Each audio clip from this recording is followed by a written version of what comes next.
તુલસીદાસજીએ પણ ખેડૂતોની વિશે, કેમ કે ખેડૂત પહેલા ખેતરની અંદર જતા તો પહેલા શું થતું, પાક જ્યારે આવે ને ત્યારે વૈયા નામના પંખીડાઓ આવતા.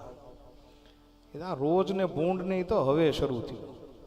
બાકી પહેલા પંખીડાઓ ચરી જતા અને પોતપોતાના ભાગનું સૌ લઈ જતા. આ નિયમ હતો પહેલાના સમયમાં. અને ખેડૂત છે ને એક જે ચાસ છે ને એ લોહીનો કાઢી નાખતા. પહેલા તમને ખ્યાલ હોય તો એક જે ચા હોય એ કાઢી નાખવાનો, એ ફસલ કોઈને નહીં દેવાની. શું કામ? બોલે હળમાં ખેડતા ખેડતા જે જીવ જંતુ મરાણા હોય એનું રક્ત વહેવું હોય એનો એક ચાસ, એક ચા સાધુ બ્રાહ્મણનો આ રહેતો કે ભાઈ એક ચાની અંદર જે પાકે એ ગામના સાધુ હોય, ગામના પૂજારી હોય, ગામના શિવ મંદિરના પૂજારી, અમારા બ્રહ્મ દેવતાઓ હોય એના માટે. પછી એક ચા છે એ ક્યાં નો કાઢતા? બેન દીકરીઓનું, ફઈનું.